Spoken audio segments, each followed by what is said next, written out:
Hi, it's Mark McPherson, movie critic for Moviespoon.com and TwinCitiesGeek.com. Once again, I'm out and about again, so let's get to some more movies, and we got a lot to cover this week. Kingsman, The Golden Circle, the sequel to Kingsman, The Secret Service, once again directed by Matthew Vaughn, and it once again finds Taron Egerton playing Eggsy, the very young secret agent who's kind of coming into his own now. Now that he's off the streets and he's properly trained to wear the right suit and become a super spy, now he has to deal with a new threat where the Secret Service agency he's working for has been compromised. A bunch of huge missiles have come by and destroyed everyone, and the only people that are left are him and Mark Strong. And so they have to rebuild their empire. They end up going over to Kentucky to deal with a Secret Service operation working out of Kentucky within like a whiskey operation, which is kind of neat. You know, they got like the whole they got the building set up like a whiskey bottle. Everybody's wearing a cowboy hat. The secret entrance is through a barrel. It's very, very clever stuff here. And then you have the villain, played by Julianne Moore, who really loves the 1950s and brings it with her to the jungle where she set up a drug cartel. And she's reformatted this jungle to look like the 50s with diners and beauty salons. And she also has like robotic guard dogs and cyborgs working for her. And everybody who works for her has to have like a symbol of gold on them for some reason. I don't know. It's very ridiculous, but I actually kind of dug its bombastic style here. I think, you know, I get that they're trying to play up like a trilogy here. I don't quite think it's going to be as great for the third film. I think they've mostly exhausted a lot of the craziness from the past film. Mostly because like everybody remembers that great scene from the first film, where there's that big shootout in the church, and it's expertly shot. It has a lot of fun. It's got a great song to it, and there's about 3, 4, maybe 5 different sequences like that in this film where you're kind of like, okay, I get it. They're kind of trying to overblow it here. I do like the fact that they bring back Colin Firth's character in a very, very odd way. I mean, it looks bizarre, you know, like bringing someone back from the dead is obviously pretty ridiculous, and they do find a very ridiculous means of bringing him back to life with what else? All these crazy gadgets they have. Of course, they've developed a gadget that can prevent you from from dying if you get shot in the face. Of course, why not? It's a very ridiculous film. It makes great use of Elton John. I mean, he's probably one of the best celebrity cameos I've seen since Zombieland. They have a lot of fun with him here. He acts like such a bitch. And I had a lot of fun with it. I mean, yeah, it's not as great as the Secret Service. I think it's lacking that character and bite. I think it's a little bit too crazy here. There's a few too many characters here, especially since you have like Jeff Bridges as the head of the Statesman, the secret organization in Kentucky, and he really doesn't do much. You have Channing Tatum in here, and he really doesn't do much at all. Thankfully, because he's not that good. But there's a lot of cool stuff here. There's some great stunts. There's a really fun sequence involving a ski lift that goes out of control and starts spinning them around like they're in a centrifuge. Cool stuff like that. And there's some nice shootouts here. So yeah, very ridiculous, very gory at times. There's a meat grinder at one point, and you can probably guess what they're going to use that for. There's some very disgusting moments here. I did like how they played up the whole bit with the president, played by Bruce Greenwood, who I thought is just going to be a nothing role, but he has a lot of fun with this role as this president who sort of really doesn't give a crap about the American people, and there's a not so subtle jab at Fox News in there. So you get the feeling that Vaughn was trying to make a jab at Trump, but didn't quite want to do it here. But yeah, and you know, and that plays a big part of, you know, how this film doesn't quite go for it as much as it should. But that being said, I still had a lot of fun with the film. Is it as good as the Secret Service? Nah, but it's not that bad either. So for the Kingsman, Golden Circle, 3 stars. Okay, so Lego Ninjago. I mean, this is the 3rd Lego movie we've had after the Lego movie and Lego Batman movie. And with Ninjago, I'm sad to report that this series is finally starting to look a little bit more commercial than it should. I mean, you know, and we had a great run with, like, you know, the Lego movie showed a lot of creativity and a great message. The Lego Batman movie had a lot of fun with the Batman material. It still managed to find some character that we don't see in a lot of the regular Batman films. But Ninjago, it feels like it's struggling here. It feels like they kind of like blow their wad of all like the fun and creative stuff in the first act, and then the second act comes and it's kind of like this father-son dynamic between the villain who's assaulting the city of Ninjago, and it turns out he left a son behind there, and his son is actually the Green Ninja, the leader of the Ninjago hero force that have to stop Lord Garmadon from trying to take over Ninjago. Why does he want to take over Ninjago? He's just a villain. I guess that's what he does. There are a few big laughs I had here. I mean, I think they use up their little trump card here of a giant cat that attacks Ninjago. I think they kind of use that bit up a little bit too quickly here because they introduced that in the first act with a lot of stuff they introduce here. The stuff with Jackie Chan is fun. I'm not sure why they had to have this little bookends. They have bookend segments with Jackie Chan in which the only stunt he does is catch teacups. I'm not sure why they had to do that, but it really didn't. It really did. I mean, it was fun, but it doesn't feel as fun as it should be. It feels like, you know, the material should be punched up here and that it's mostly going on autopilot for most of it. That being said, I did have a few big laughs here. There is a great tribute scene to the Wilhelm scream where they use it probably about maybe like 8 or 10 times within one scene.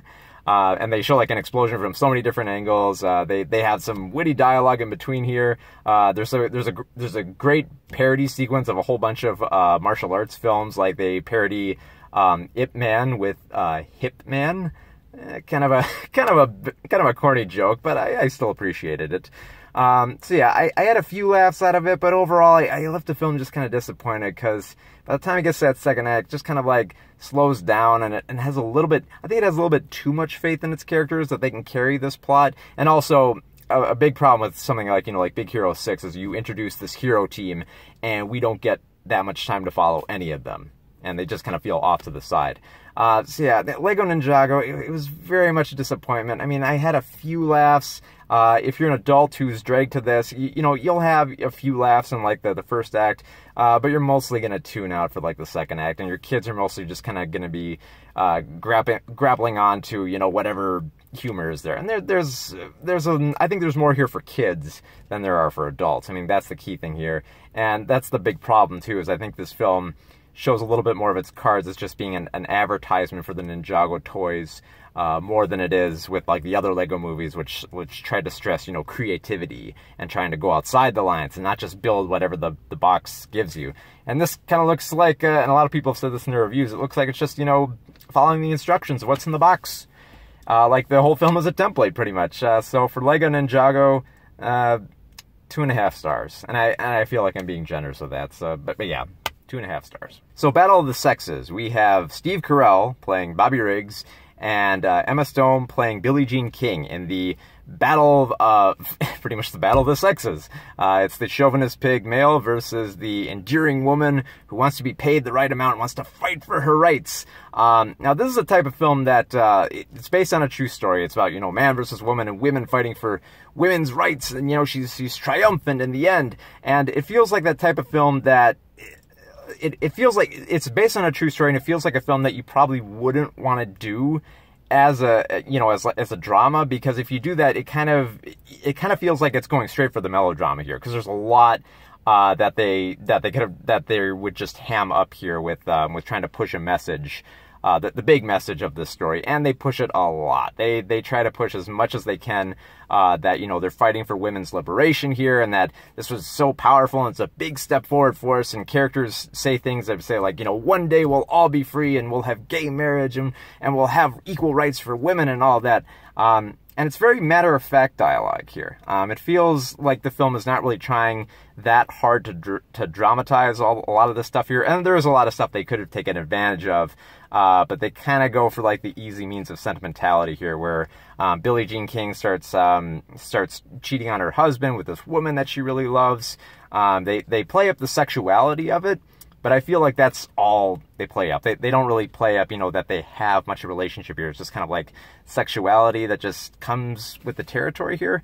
And Steve Carell's character, it feels like, you know, they play him up for laughs a lot of the time, you know, like you expect for Bobby Riggs, but then they try to, you know, show the more emotional side of him. So they show that part to his character. But, you know, ultimately it comes down to, you know, the big tennis match. And, you know, the tennis match is actually pretty neat to see, you know, how they, you know, how both like Carell and Stone put themselves into this role.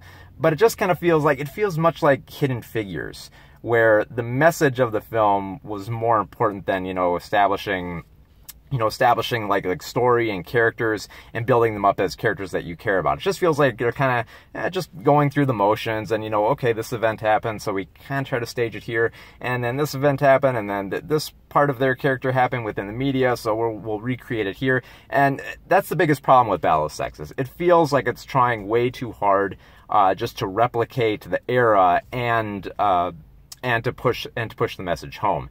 And I mean, the message is obvious. I mean, you don't need to have like the extra pushing there. I mean, yeah, they include stuff with like the Howard Cosell and showing off the match and then showing off what was really going on in the media at the time. All that stuff is great. But I feel if they're going to have these little like dramatic moments behind closed doors, I felt like there should have been more here outside of just the base dialogue that they present here. And I mean, it's very much a mixed bag. I mean, yeah, if you like these type of sports films, where it ends triumphantly and the music swells and everyone's clapping, and the screening I saw said everyone was clapping in the theater. They're like, yes, yes, even though we already know the result, we're still clapping either way because, it's triumphant to see someone win, to see someone win for women's rights, that too. So I'm kind of very much on the fence here because, I like Carell and I like Stone. They help hold this movie up, but there's just so much sentimentality that try to squeeze out of the story, and they really didn't need to. It almost feels like, that what we have presented in the media, it feels like this would be a better documentary than it would be a drama. There's a few laughs, there's some drama, there's some sexuality going on here, there's some fun sports elements here. You don't really see much tennis until the very end of the film, so it's very much a mixed bag. It's very much, like I said, like Hidden Figures, where it feels like it's a movie made for your mom, where she can just go and feel triumphant, learn a little bit of history, and then feel really good when you come out of the film. So, on that level, it's okay, but I don't know, I kind of wanted a little bit more out of this film. So, for me, Battle of the Sexes, 2.5 stars. Well, we are at our next movie. We are at American Made, starring Tom Cruise. So, we're going to head on in, and I'll check it out. Well, that was quite a bit. Yeah, so American Made stars Tom Cruise playing Barry. It's based on a true story of this guy who used to be a pilot who started working for the CIA, working, undercover, owning his own Air Force or pilot aircraft company, and started doing jobs for the CIA, mainly delivering guns, and then he gets contacted by some drug dealers when he's over in Nicaragua and around that area, and he starts dealing coke for them. Then he goes back there and he starts stealing guns again, but then he gets found out. But then the CIA decides, like, oh, we can use you somewhere else. We're going to use it for this mission. And so he goes back and forth between working for the government and then working for the cartel, and back and forth and back and forth, and it snowballs and it all gets crazy, and he has so much money that he's got to launder and he doesn't know what to do with it, and his wife is going nuts over it, and he's got problems with his family, and it's just, so much stuff snowballs. I mean, this movie is it has so much stuff in it, and it has a lot of style to it, and I don't mean that in a good way. I mean, like, it's struggling to find some way to make this wild story of this guy who flew planes back and forth with guns and drugs. It tries to weave this kind of crazy story out of it by, it takes place in like the late 70s and the late 70s and early 80s, and they focus a lot on, like shooting stuff on camera and having like the blurry distortion of like 80s videotape and the music of the era. Of course, you gotta, if you're dealing drugs, you gotta have that montage sequence where it's like, oh, we had so much money coming in, and like all the money's burying him. It's like, oh, and it was the best of times, and I was making out with my wife while I was selling drugs in the plane. It was the best of the craziest times. Then, of course, everything comes crashing down, and he loses everything, and the cartel's after him.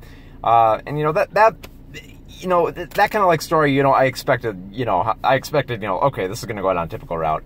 I was surprised, though. I didn't really care that much for, like, Tom Cruise's character. I mean, the biggest problem I have with this film is that there is no, like, grounded character in this. That you never feel like there's someone who's like a moral core to this. Like maybe his wife a little bit, but mostly like Barry's making really stupid decisions. I mean, he says like, "Oh, I'll work for the CIA. You know, that'll be a great idea." And of course, then the CIA will, you know, force him into, you know, like, you either work for us or we send you to prison. And then he gets the cartel. It's like, either, you know, you work for us or we kill you. And it's just like, you know, he's stuck between all these hard places, and, you know, like, no one's gonna vouch for him. And, you know, if stuff goes south, you know, the CIA disavows all knowledge of him, and he's basically screwed. And it's like, oh, well, you'll find your way. You'll figure something out. No one cares about him. And it leaves you a little bit angry, but at the same time, it's like you want to feel a little bit more of what Barry's feeling, instead of just like, because most of what we hear from his narration is just like, oh man, it was wild, crazy time, this is the best time in America. But it's like, there's this desperation on his face towards the end there. It's like no one's looking out for me, and I'm on my own, and there's nothing I can do, and my family needs me, and I can't be there for my family. It's all these like swirling mixed emotions, and it's just, I don't know, I'm kind of on the fence on this one. It's a tough call. I mean, I like some parts of it. I think Tom Cruise has some decent parts in this, like where he's trying to be funny, where the film is trying to be sort of like this Wolf of Wall Street type deal. And then other times where it's just kind of going through the motions of this story that we know of, you know, like, oh, it was the best time dealing drugs and dealing guns, and it was the best of times, and then it was the worst of times. So yeah, this film is very much all over the place. And for that, you know, it just seems kind of muddled. Like, it should say more. I mean, it gets a little bit better towards the end. We kind of focus a little bit more on Barry's desperation, but not by much. It's kind of all over the place. If only it had like a central focus, a central idea, because it's all over the place with, like, you know, how he identifies at certain points in time. There's like little animations to you know, show off like, oh, here we are in Nicaragua, and here's where the guns are coming, the nukes are coming. Then we flip back and forth between like archival footage of the president talking and then actual footage that was taken. And it's just, it feels like it's too much. Like it feels like Doug Liman is just throwing as much as he can at the screen and hoping that most of it will stick. And kinda some of it does, but just because he throws too much at the screen, I don't really think it works as well as it should. So, I mean, for American Made, I'm afraid I'm gonna have to go with 2 stars. Remember, you can read more of my reviews at moviespoon.com or twincitiesgeek.com. My name is Mark McPherson, and thank you for watching.